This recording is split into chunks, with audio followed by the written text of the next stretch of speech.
Cuba lihat posisi kita.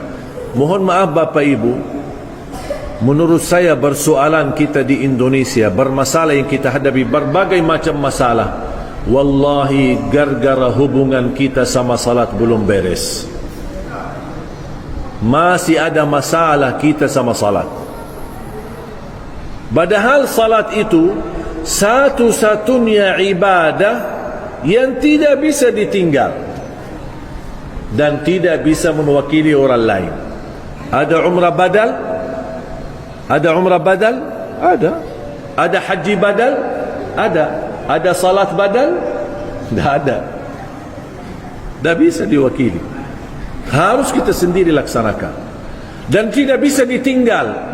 Puasa boleh tidak ditinggal? Boleh kalau lagi sakit atau musafir. Zakat boleh ditinggal? Boleh kalau kita tidak punya harta untuk dizakati. Haji boleh tidak ditinggal? Boleh jika belum mampu. Kecuali salat tak boleh ditinggal. Sakit, salat. Sehat, salat. Berdiri, salat. Tak bisa berdiri, duduk tapi tetap salat. Tak bisa wudu, tayammum.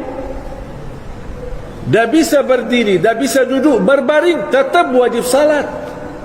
Sambil di saat kita menghadapi musuh, lagi perang, masuk waktu salat, ada tata cara salat khauf, salat takut. Tapi tidak boleh tinggal. Kalau saat perang ada tak boleh tinggal, apalagi saat aman. Cuba lihat, mohon maaf sekarang keadaan umat Islam. Syukur-syukur kalau dia jaga Jumat ni, tapi tak pernah salat 5 waktu. Dia kira Jumatnya bakal diterima, padahal tak pernah salat 5 waktu. Kasihan. Salat itu tali hubungan kita sama Allah. Kalau terputus tali itu sama Allah lewat salat, tidak ada ibadah pun yang bakal diterima oleh Allah. Semuanya sia-sia. Haji sia-sia, umrah sia-sia, khatam Al-Quran berkali-kali sia-sia. Semuanya ada arti kalau salat tidak ada. Karena salat tiang agama. Jatuhnya tiang agama, jatuhnya agama.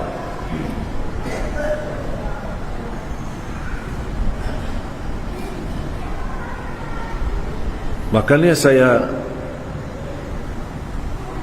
ketika menghadirkan guru saya, seorang ulama besar, dan beliau juru kunci makam Rasulullah sallallahu alaihi wasallam.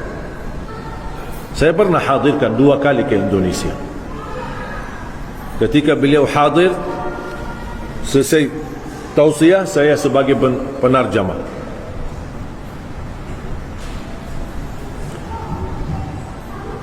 Saya pun terharu. Ali Jabir menjadi tukang tarjamah. Subhanallah. 2008, 2009 belum bisa bahasa Indonesia. 2010 menjadi penarjamah. Tarjamahin guru yang datang dari Madinah. Subhanallah, karunia dari Allah.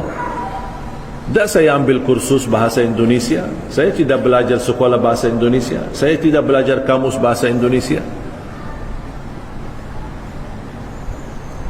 2008, 2009 masih saya baru hafal kalimat bagus. Itu bagus. Apapun orang bicara saya jawab bagus. Siapa nama kamu? Bagus. Apa kabar? Bagus. Umur kamu berapa? Bagus. Saya tidak tahu, itu aja bagus. Kata teman saya, bilang aja bagus. Apapun orang bicara sama kamu, bilang aja bagus. Habis itu saya belajar lagi sama teman saya, tapi tidak kasih tahu artinya. Saya diajarin, apa kabar? Bagus. Mau kemana? Aku cinta kepadamu. Saya ikut. Saya subhanallah cepat hafal. Ketemu orang, Assalamualaikum, apa kabar? Bagus. Mau kemana? Aku cinta kepadamu. Ketemu perempuan, Assalamualaikum, apa kabar? Bagus. Mau kemana? Aku cinta kepadamu. Sambil bermau, apaan itu orang? Subhanallah, Allah berikan anugerah bahasa. Wallahi Bapak Ibu, bahasa ini anugerah murni, taufik dari Allah. Bukan karena Ali Jabir hebat atau saya punya sesuatu. Tidak ada. Allah yang memberikan bahasa. Allah maha segala bahasa. Dan selalu saya berdoa, ya Allah, aku mohon berikan kepada aku bahasa Indonesia yang bisa difahami. Faham tak Bapak Ibu? Alhamdulillah, berarti doa saya sudah kabul.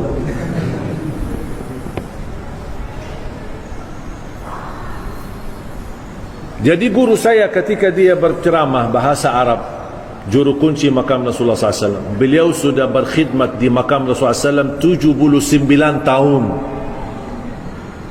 Di usia beliau 17 tahun, 18 tahun dia berkhidmat, melayani dan menjaga makam Rasulullah SAW. Setiap tamu negara datang, dia yang membersihkan dan dia menyambut. Beliau wafat hampir kurang lebih 90-an, dan 2 kali hadir di Indonesia. Ketika salah satu tausiah, habis selesai tausiah, ada pertanyaan, tanya jawab dari jamaah.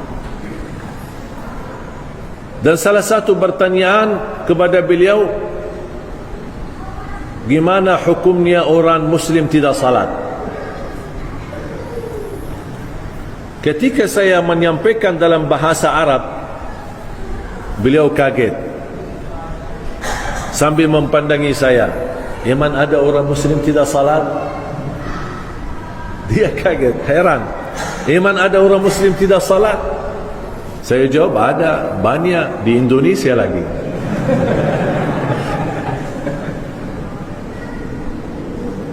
Sedih, banyak yang tidak salat.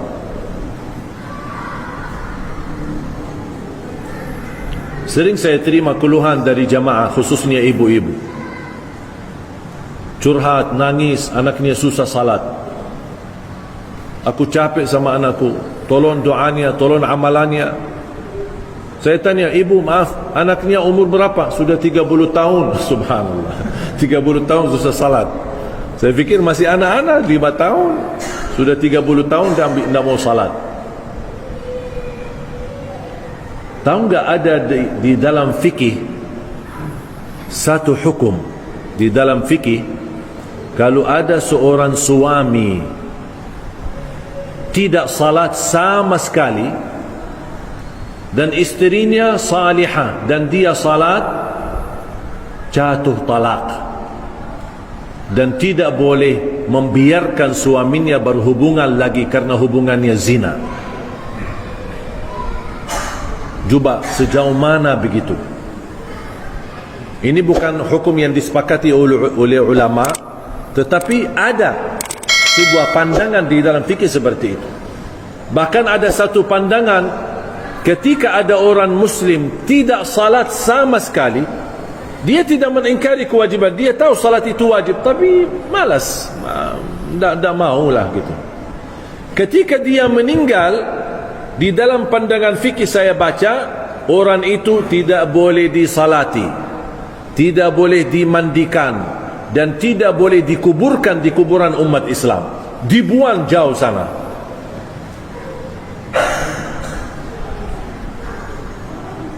Ngeri ya. Coba mohon maaf kalau hukum ini berlaku, nampaknya sepi kuburan Islam. Wala haula wala quwwata illa billah. Kita doakan semoga pemuda-pemudi Indonesia Allah berikan hidayah. Alhamdulillah belakangan ini sudah mulai banyak hijrah. Walaupun badannya banyak tatu, banyak ini, tapi alhamdulillah dia mau salat. Sampai saya berkali ketemu orang, ini gimana tatu saya? Kalau tatunya ini sebenarnya memang dosa, tapi kamu sudah berhijrah, dan pasti Allah menerima taubatmu kalau taubatmu benar. Dan Allah tidak membandangi wajahmu, kulitmu, apa isinya, tapi Allah melihat amalanmu dan hati, isi hatimu. Makanya jemaah sekalian, bersyukurlah Bapak Ibu kalau anda menjadi orang yang bisa salat. Syukurlah, wallahi syukur, bersyukurlah. Karena anda bisa berlangkah-langkah ke masjid, anda mau bangun ambil air wudu di waktu subuh, wallahi ini anugerah, nikmat dari Allah untuk kita. Banyak orang yang mampu tapi malas.